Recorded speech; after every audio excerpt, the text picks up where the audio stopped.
Facebook লাইভৰ এই অনুষ্ঠানলৈ মই আপোনালোক আটাইকে স্বাগতম জনাইছোঁ।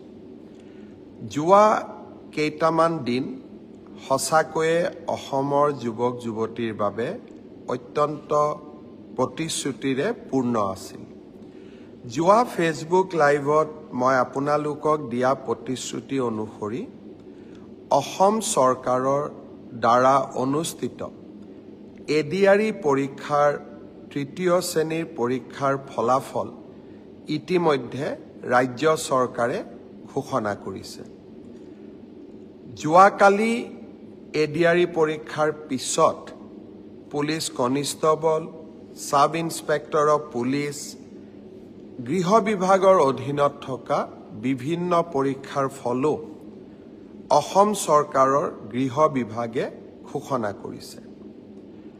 আজি খন্তেক সময় আগতে স্বাস্থ্য বিভাগৰ বিভিন্ন শিতানত অনুষ্ঠিত পৰীক্ষাৰ ফলাফলসমূহো হয় ঘোষণা কৰা হৈছে, নহলে যিকোনো মুহূৰ্ততে ঘোষণা কৰা হ'ব। মই আপোনালোকক জনাবলৈ পাই সঁচাকৈয়ে আনন্দিত যে অহা 15 তাৰিখে চতুৰ্থ শ্ৰেণীৰ বাবে আমি অনুষ্ঠিত কৰা এডিআৰই পৰীক্ষাৰ ফলাফলো দিনৰ 10:30 বজাত আমাৰ চৰকাৰৰ ফালৰ পৰা ঘোষণা কৰা হ'ব। আৰু এই প্ৰক্ৰিয়াকে আগুৱাই লৈ গৈ 15, 16, 17 এই যিকোনো এটা দিনত post graduate teacher, graduate teacher তাৰো ফলাফল আমি ঘোষণা কৰিম।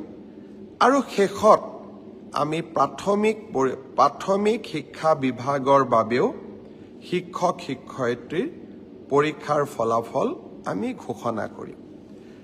অৰ্থাৎ অক্টোবৰ মাহৰ ভিতৰত অসমৰ 35,000 নিবনুৱা যুৱক যুৱতীয়ে কৰ্ম সংস্থাপন পাবলৈ সক্ষম হ'ব।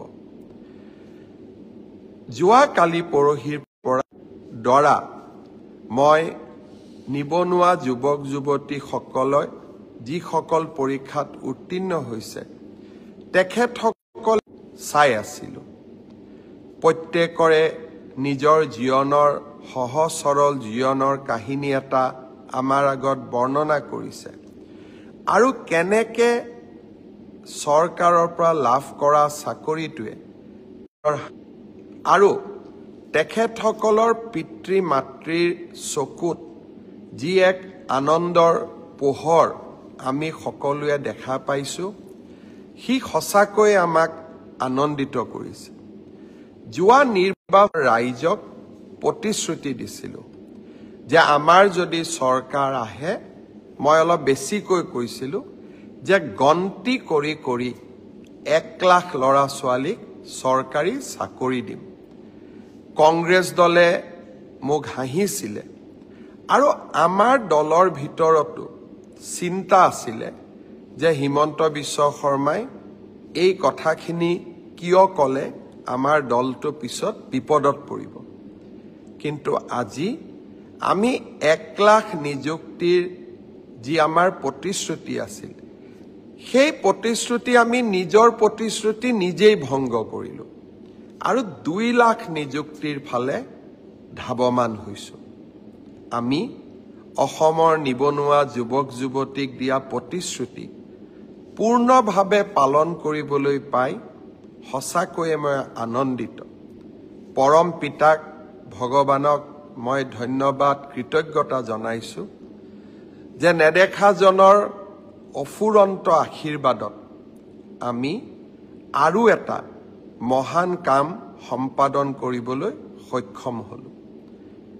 মোৰ লক্ষ্য ইয়াৰ পৰা আমি থমকি ৰ'ব নালাগিব।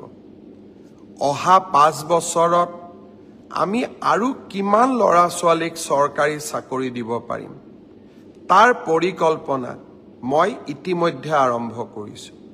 বিভিন্ন বিভাগৰ লগত কথা বতৰা পাতিছোঁ যে অহা 5 বছৰত আমি 2 লাখতকৈও অধিক ল'ৰা ছোৱালীক চৰকাৰী চাকৰি দিব পাৰিম নে নোৱাৰিম। অৰ্থাৎ মোৰ লক্ষ্য যে অসমৰ নিবনুৱা যুৱক যুৱতীয়ে কেতিয়াও আশাহত হ'ব নালাগে।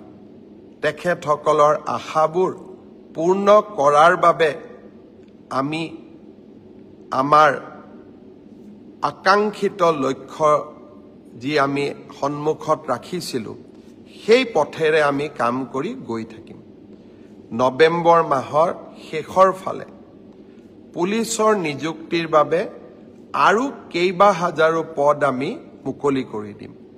আজি যিসকলে পুলিচত চাকৰি মই অনুৰোধ কৰিম নৱেম্বৰত আপোনালোকে আকৌ আবেদন কৰিব, যাতে আপোনালোকৰ আশাবিলাক আমি বাস্তৱত ৰূপায়ণ কৰিব পাৰোঁ। প্ৰাথমিক শিক্ষাৰো 5,000 পদৰ নিযুক্তিৰ প্ৰক্ৰিয়া সম্পূৰ্ণ হৈ যোৱাৰ লগে লগে বাকী থকা 4,000 পদৰো নিযুক্তিৰ প্ৰক্ৰিয়া আমি আৰম্ভ কৰিম। অৰ্থাৎ অসমৰ যুৱক যুৱতীৰ সপোনবিলাক পূৰণ কৰিবলৈ আমি আমাৰ প্ৰচেষ্টা অব্যাহত ৰাখিম।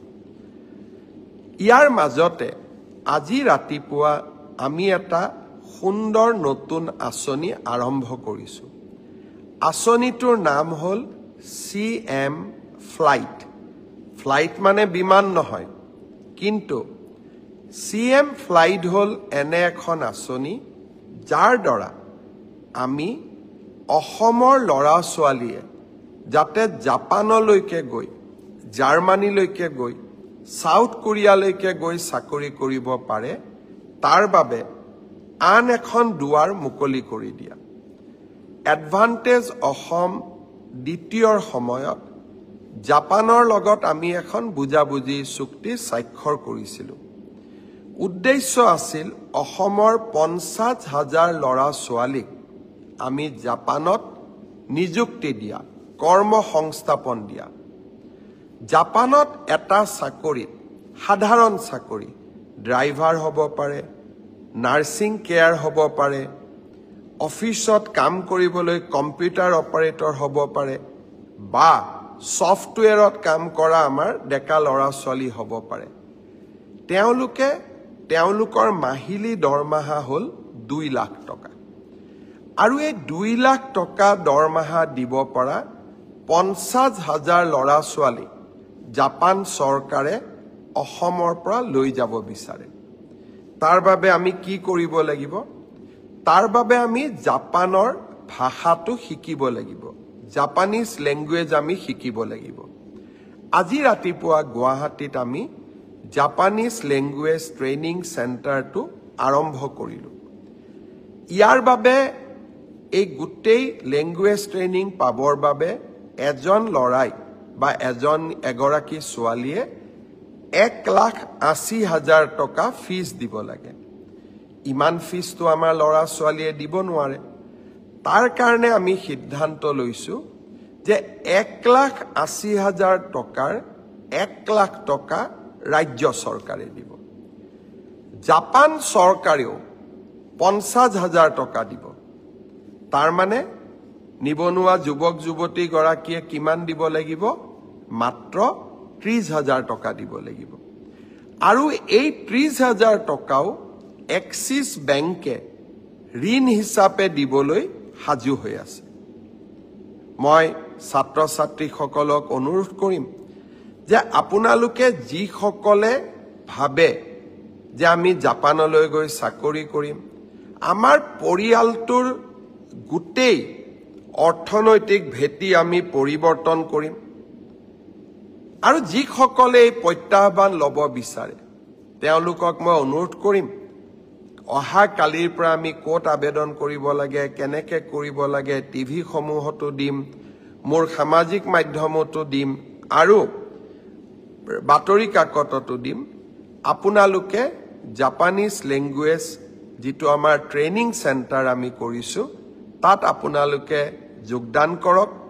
16টা বিভিন্ন মাধ্যমত, অৰ্থাৎ ড্ৰাইভাৰ হ'ব পাৰে, কেয়াৰ গিভাৰ হ'ব পাৰে, নাৰ্ছিং হ'ব পাৰে, কম্পিউটাৰ অপাৰেটৰ হ'ব পাৰে, এই 16টা ষ্ট্ৰীমত আমি ল'ৰা ছোৱালীক জাপানীজ লেংগুৱেজৰ প্ৰশিক্ষণ দিম আৰু এই প্ৰশিক্ষণ যদি আপোনালোকে লয় জাপানত গৈ 2 লাখ টকা মাহেকী লাভ কৰিব পৰা দৰমহাত চাকৰি কৰিব পাৰিব আৰু তাৰ বাবে জাপান চৰকাৰে 5 বছৰৰ ভিসা দিব তাৰ পিছতো যদি আপোনালোকে কাম কৰি থাকিব খোজে ভিসাৰ এক্সটেনশনো দিব CM ফ্লাইট এটা সুন্দৰ আঁচনি এই সুন্দৰ আঁচনিটোত আমাৰ ল'ৰা ছোৱালীয়ে আগ্ৰহ প্ৰকাশ কৰক আমি জাপানত গৈও এখন অসমীয়া সোসাইটি আমি গঠন কৰিম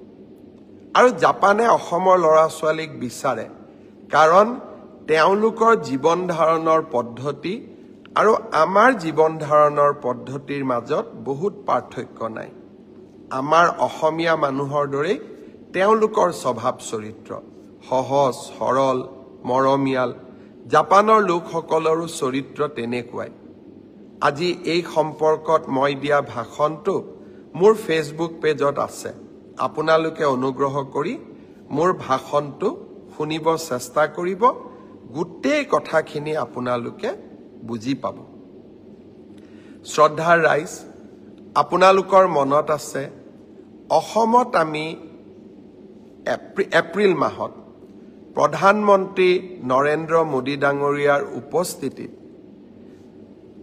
বিভিন্ন চাহ বাগিচাৰ পৰা যুৱক যুৱতীক আমন্ত্ৰণ কৰিছিল বিশ্ব দৰবাৰলৈ জুমুৰক লৈ যোৱাৰ বাবে সিদিনাখনে মই তেওঁলোকক প্ৰতিশ্ৰুতি দিছিল যে সেপ্টেম্বৰ মাহত আমি আপোনালোকক আকৌ নিমন্ত্ৰণ কৰিম সম্বৰ্ধনা জনাম অভিনন্দন জনাম 25,000 টকাৰ মাননি এটাও আগবঢ়াম সেপ্টেম্বৰত মই নোৱাৰিলো অক্টোবৰ হৈছে প্ৰতিশ্ৰুতি ৰখাৰ মাহ 16 তাৰিখসকলক মই আকৌ এবাৰ গুৱাহাটীলৈ মাতিছো যাতে তেখেতসকলে কৰা সুন্দৰ প্ৰদৰ্শনৰ বাবে আমি কৃতজ্ঞ অসমীয়া জাতিয়ে তেওঁলোকক সম্বৰ্ধনা জনাব পাৰো মৰম যাচিব পাৰো আৰু তেওঁলোকক আমি যি প্ৰতিশ্ৰুতি দিছিলো সেই প্ৰতিশ্ৰুতিও পালন কৰিব পাৰো মই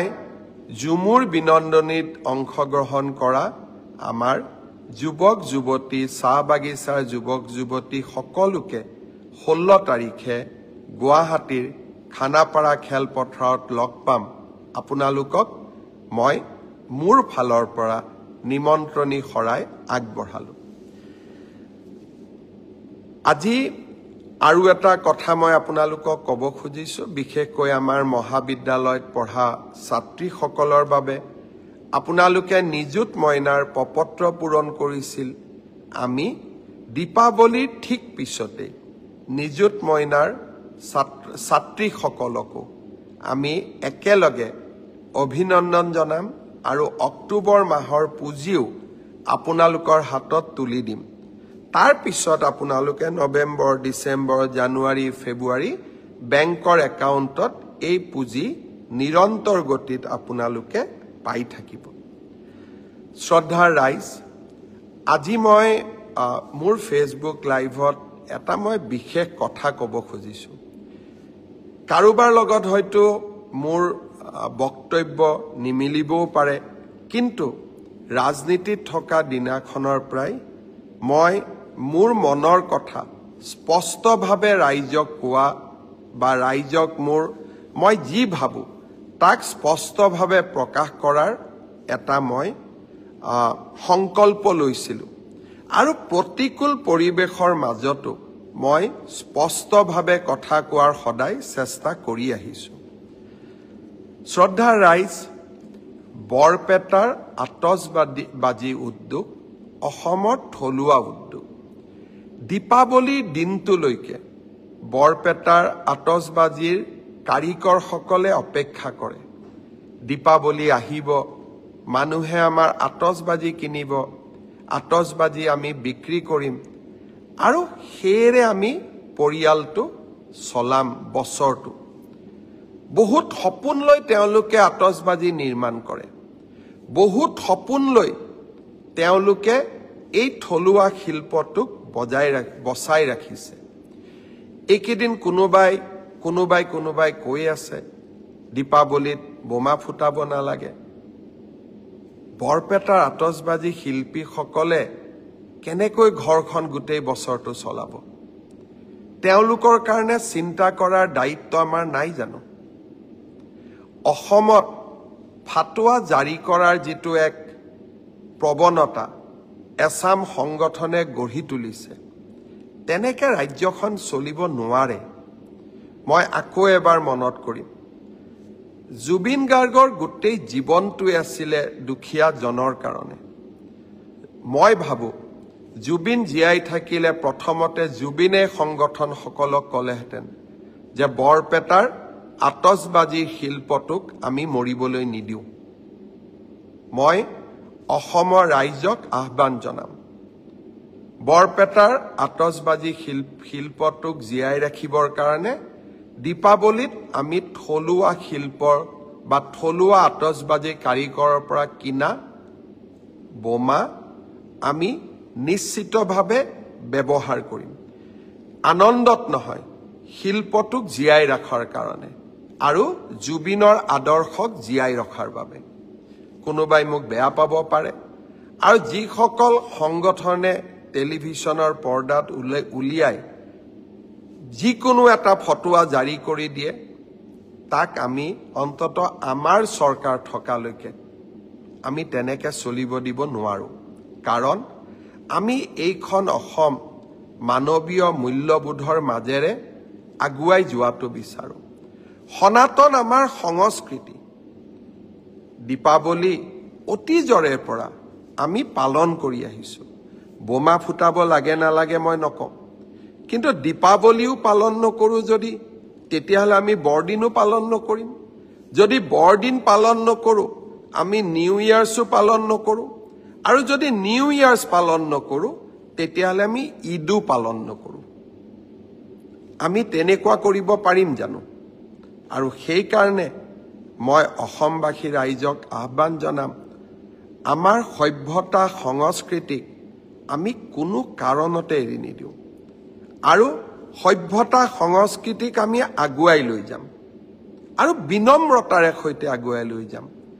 মনৰ দুখৰ মাজতো আবেগৰ মাজতো আমি বৰপেটাৰ আতচবাজি শিল্পক আমি মৰিবলৈ নিদিওঁ।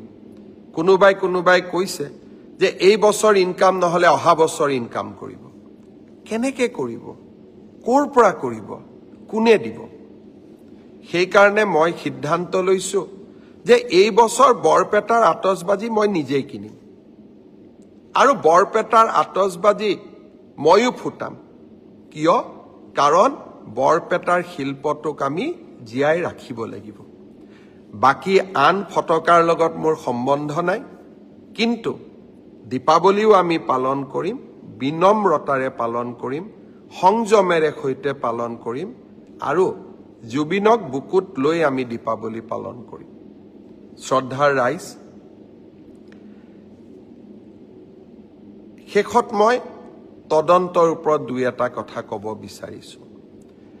নতুন দিল্লীৰ CFL লেবৰেটৰীয়ে জুবিনৰ মৃত্যুৰ ভিছেৰাৰ ৰিপৰ্ট দিয়াৰ পিছৰ পৰাই এই ঘটনাটোৰ প্ৰতি CIDয়ে ইয়াৰ গোটেই ঘটনাটোৰ ওপৰত এটা নিৰ্দিষ্ট দিশ বিচাৰি পাইছে, আৰু মই ভাবোঁ যে খুব কম দিনৰ ভিতৰতে আমি জুবিনৰ মৃত্যুৰ সৈতে জড়িত সমস্ত ঘটনাৰাজি আদালতৰ আগত আমি প্ৰকাশ কৰিব পাৰিম। আমি এতিয়া বহুখিনি কনফিডেণ্ট হৈছোঁ যে এই তদন্তৰ গতি আকাংক্ষিত গতিৰে আগবাঢ়িছে, আৰু আমি নিৰ্ধাৰিত সময়ত আদালতক সমূহ খবৰ আমি জনাব পাৰিম। ছিংগাপুৰৰ অসমীয়াসকল নহা বাবে আমি মনোকষ্ট পাইছিলোঁ। অহাকালি 4জনকৈ ছিংগাপুৰৰ প্ৰৱাসী অসমীয়া অনুসন্ধানত যোগ দিবৰ বাবে গুৱাহাটীলৈ আহিব। অৰ্থাৎ আগত এজন আহি গ'ল, এতিয়া 4জন আহিব। 6 জন এতিয়াও বাকি থাকি যাব মই সেই 6 গৰাকী অসমীয়াক আকৌ এবাৰ কম যে অসমৰ হিয়া ৰামথু প্ৰাণৰ শিল্পী জুবিন গাৰ্গৰ মৃত্যুৰ তদন্তত সহায় কৰা আপোনালোকৰ লিগেল ৰেসপন্সিবিলিটি আইনগত দায়িত্ব আপোনালোকৰ মৰেল ৰেসপন্সিবিলিটি আপোনালোকৰ নৈতিক দায়িত্ব আৰু আপোনালোকে অসমলৈ আহিব লাগিবই যিসকলে অসমলৈ নিজে নাহে তেওঁলোকক কেনেকৈ আনিব লাগে তাৰ বাবেও আমি আইনৰ ব্যৱস্থা ল'বলৈ কুণ্ঠাবোধ নকৰো মই আশা কৰো আপোনালোকে সোনকালে আহক আপোনালোকৰ ষ্টেটমেণ্টখিনি লোৱাৰ লগে লগে আমি আদালতক গোটেই ঘটনা অতি সোনকালে জনাবলৈ সক্ষম হ'ম কাৰণ আকৌ এবাৰ কৈছো যোৱা কালি CFL দিল্লী ৰিপৰ্ট অহাৰ পিছত এতিয়া আমি বহুত বেছি কনফিডেন্ট যে জুবিনক ন্যায় দিয়াৰ প্ৰক্ৰিয়া ন্যায় ন্যায়ালয়ে দিব কিন্তু ন্যায় দিয়াৰ প্ৰক্ৰিয়াক আমি ত্বৰান্বিত কৰিবলৈ এতিয়া সক্ষম মই যেনেকৈ প্ৰথম মোৰ ফেসবুক লাইভত কৈছিলো যে জুবিনৰ ঘটনাৰ সম্পূৰ্ণ তদন্ত আমি কৰিম আমি জুবিনক ন্যায় দিয়াম আজি মই বহুত আত্মবিশ্বাসী যোৱা কালি CFLৰ ৰিপৰ্ট দেখাৰ পিছত যে হয় এতিয়া আমি যি আপোনালোকক প্ৰথম দিনা মই প্ৰতিশ্ৰুতি দিছিলো সেই প্ৰতিশ্ৰুতি নিশ্চিতভাৱে আমি ৰক্ষা কৰিব পাৰিম শ্ৰদ্ধাৰ ৰাইজ এই মাহকেইটা বিশেষকৈ সেপ্টেম্বৰৰ পিছত এই মাহকেইটা আমি কষ্টৰ মাজেৰে পাৰ কৰিছো হয় কিন্তু কষ্টৰ মাজতো আমি কেইটামান ভাল খবৰো পাইছো ৩৫,০০০ ল'ৰা ছোৱালীয়ে এটকা নিদিয়াকৈ চৰকাৰী চাকৰি পালে যোৱা কালিৰ পৰা এই চাকৰি পোৱা ল'ৰা ছোৱালীৰ পিতৃ মাতৃৰ আবেগে কৰবাত নহয় কৰবাত মোৰ মনটোক অত্যন্ত প্ৰশান্তিৰে পৰিপূৰ্ণ কৰি তুলিছে মই মনে মনে ভাবিছিলো পেট্ৰল ডিপুত পেট্ৰল দিয়া ল'ৰাজনে চাকৰি পাইছে কোনোবা শ্ৰমিকৰ সন্তানে চৰকাৰী চাকৰি পাইছে কোনোবা কৃষকৰ সন্তানে চৰকাৰী চাকৰি পাইছে ইয়াতকৈ অসমৰ বাবে আনন্দৰ কথা একোৱে হ'ব নোৱাৰে ৰাকেশ পালৰ দিনৰ অসমখনক আজি আমি এখন নতুন অসমলৈ পৰিৱৰ্তন কৰিব পাৰিলো এইখনে আমাৰ আকাংক্ষিত অসম আমি নতুন অসম নিৰ্মাণ কৰিম কাৰোবাৰ সৰু সৰু কথাত ৰাজনীতি কৰি নহয় আমি ইতিবাচক কামৰ জৰিয়তে পজিটিভ কামৰ জৰিয়তে আমি এখন অসমত আমাৰ অসমত আমি এক সতা মই ভাবো অসমৰ সমাজ জীৱনলৈ ই এক বহু আকাংক্ষিত পৰিৱৰ্তন আনিব সেয়েহে আজি মই সঁচাকৈ অত্যন্ত আনন্দিত মই আপোনালোকৰ পৰা সহযোগিতা বিচাৰিম এনেকৈ যাতে আমি অসমৰ বাবে নতুন নতুন কাম আৰু আমাৰ যুৱক যুৱতীসকলৰ বাবে এখন আশাৰে পৰিপূৰ্ণ অসম আমি নিৰ্মাণ কৰিব পাৰো নিবনুৱা যুৱক যুৱতীক কৰ্মসংস্থাপন দিয়া মুখ্যমন্ত্ৰীৰ আত্মনিৰ্ভৰ অসম আঁচনি এই আঁচনিৰ জৰিয়তে আমি 2 লাখ যুৱকক 2 লাখ টকাৰ ঋণ আৰু অনুদান প্ৰদান কৰো যাৰ জৰিয়তে তেখেতসকলে জীৱন বাটত আগুৱাই যাবলৈ প্ৰেৰণা পায় মই অত্যন্ত আনন্দিত যে এই বছৰৰ ৭৫,০০০ যুৱক যুৱতীৰ নিৰ্বাচনৰ প্ৰক্ৰিয়াটো সম্পূৰ্ণ হৈছে অহা ডিসেম্বৰ মাহত আমি আপোনালোকক মাতি আনি 2 লাখ টকাৰ প্ৰথম কিস্তি 1 লাখ টকা প্ৰদান কৰিম ইয়াৰ সমান্তৰালভাৱে যোৱাবাৰ আমি যি ২৫,০০০ যুৱক যুৱতীক 1 লাখ টকা দিছিলো যোৱা বছৰত তেওঁলোকে যদি এই 1 লাখ টকাটো ভালকৈ ব্যৱহাৰ কৰিছে তেওঁলোকক দ্বিতীয় কিস্তিৰ 1 লাখ টকা দিবলৈও মই আপোনালোকক গুৱাহাটীলৈ আমন্ত্ৰণ জনাম অৰ্থাৎ ৭৫,০০০ আৰু ২৫,০০০ 1 লাখ ল'ৰা ছোৱালীয়ে আত্মসংস্থাপনৰ সুযোগ পাব লগে লগে আৰু 1 লাখ যুৱক যুৱতীক এই আঁচনিত আনিবৰ কাৰণে আমি নতুনকৈ বিজ্ঞাপনো দিয়া আৰম্ভ কৰিম এইকেইটা দিন মোক বহুত যুৱক যুৱতীয়ে কৈ আছে যে মামা আপুনি কৈছিলে যে ২০২৫ চনত BA BSc পাছ কৰা ছাত্ৰ ছাত্ৰীসকলক আমি প্ৰত্যেক মাহত ২৫০০ টকাকৈ দিয়াৰ আঁচনি এখন ৰূপায়ণ কৰিম মুখ্যমন্ত্ৰী জীৱন প্ৰেৰণা আঁচনি এই আঁচনিখন কি হ'ল অহা ১ নৱেম্বৰত ইয়াৰ আবেদনৰ পৰ্টেলটো আমি মুকলি কৰি দিম আপোনালোকে আবেদন কৰিব পাৰিব অৰ্থাৎ যিমান আমি প্ৰতিশ্ৰুতি দিওঁ প্ৰত্যেকটো প্ৰতিশ্ৰুতিক আমি ৰূপায়ণৰ বাবে প্ৰচেষ্টা কৰোঁ অৰুণোদয় হওক মহিলা উদ্যমিতাই হওক অসমৰ লাখ লাখ দৰিদ্ৰ পৰিয়ালৰ মুখলৈ আমি আজি হাঁহি বিৰিঙাইছোঁ ২ দিন আগতে মই কৈছিলোঁ যে ১ নৱেম্বৰৰ পৰা অসমৰ ৰাইজক আমি দালি চেনি আৰু নিমখ কম দামত দিয়া আৰম্ভ কৰিম লগতে মই আইমাতৃসকলক কৈছিলোঁ যে আমি আপোনালোকক গেছৰ চিলিণ্ডাৰ কিনিলেও ২৫০ টকা ৰাজ সাহায্য দিম প্ৰায় ২২ লাখ পৰিয়ালে অৰুণোদয় পৰিয়ালে ইতিমধ্যে এই আঁচনিখনৰ বাবে আবেদন কৰিছে লগতে মই কৈছিলোঁ যে অহা বছৰ যদি আমি নিৰ্বাচনত জিকো চাউল বিনামূলীয়াকৈ পায় দালি নিমখ চেনি অৰ্ধমূল্যত বা কম দামত পাব আৰু আমি আপোনালোকক মিঠাতেলো দিম তাকে লৈ কংগ্ৰেছ দলে ছ'চিয়েল মিডিয়াত মোক বহুত ট্ৰলো কৰিলে মই চিন্তা কৰিলোঁ যে মিঠাতেলটো দৰিদ্ৰ মানুহক লাগে দৰিদ্ৰ মানুহে ৰেচন কাৰ্ডত মিঠাতেল পোৱাটো অপৰাধ নেকি এইটো কিয় মোক ট্ৰল কৰিলে ময়ো অলপ চিন্তিত হলোঁ তেতিয়া মোৰ মনত পৰিলে যে কংগ্ৰেছ দলৰ বৰ্তমানৰ যিগৰাকী সভাপতি যোৰহাটৰ সাংসদ তেওঁৰ 2টা ল'ৰা ছোৱালী ইংলেণ্ডৰ চিটিজেন ব্ৰিটিছ চিটিজেন মই গুগল কৰিলোঁ যে ব্ৰিটিছ চিটিজেনসকলে কি তেল খায় তেতিয়া মই গুগলত দেখিলোঁ যে ব্ৰিটিছ চিটিজেনসকলে অলিভ অইল আৰু ছানফ্লাৱাৰ তেল খায় কংগ্ৰেছ দলে কিজানি বিচাৰিছিল যে আমি মিঠাতেল দিব নালাগে ছানফ্লাৱাৰ অথবা অলিভ অইল দিব লাগে ক্ষমা কৰিব আমাৰ সহা গাঁৱৰ ৰাইজে আৰু মধ্যবিত্ত পৰিয়ালে সৰুৰে পৰা আমি মিঠাতেল খায়ে ডাঙৰ হৈছোঁ যেতিয়া আমাৰ জ্বৰ উঠে মায়ে আমাক কয় যে ভৰি তলুৱাখনত অলপ মিঠাতেলেৰে মালিচ কৰি দে ভাল পাবি অৰ্থাৎ মিঠাতেল হ'ল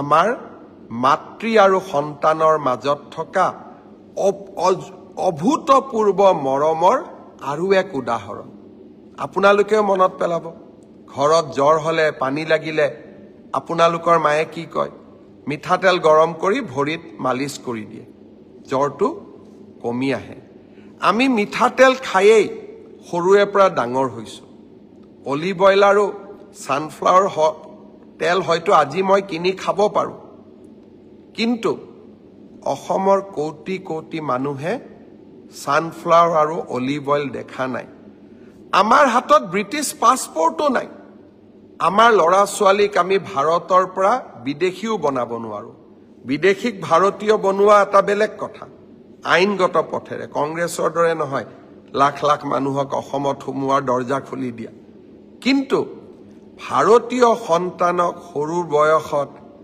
আমি বিদেশী কৰিম লগতে আমি মিঠাতেল বেয়া ছানফ্লাৱাৰ আৰু অলিভ অইল খাম তেনেকুৱা ৰাজনীতি মই নকৰোঁ মই আকৌ এবাৰ প্ৰতিশ্ৰুতি দিছোঁ এইবাৰ গেছ চিলিণ্ডাৰৰ দাম ২৫০ টকা কমাম কম দামত দালি দিম নিমখ দিম চেনি দিম আৰু অহাবাৰ নিৰ্বাচনত জিকিলে কম দামত মিঠাতেলো দিম ট্ৰলে মোৰ মনৰ চিন্তাক অলপো অলপো আঁতৰাই লৈ যাব নোৱাৰে কাৰণ মই অসমৰ দৰিদ্ৰজনৰ মুখত দৰিদ্ৰ মাতৃৰ চকুত কৰবাত নহয় কৰবাত আত্মবিশ্বাসৰ প্ৰতীক হিচাপে জীয়াই থাকিব খোজো 10 তাৰিখে যেতিয়া 1250 টকা পৰিয়ালটোৰ একাউণ্টলৈ আহে অসমৰ মাতৃশক্তিয়ে যি শান্তনা পায় অসমৰ মাতৃশক্তিয়ে য'ত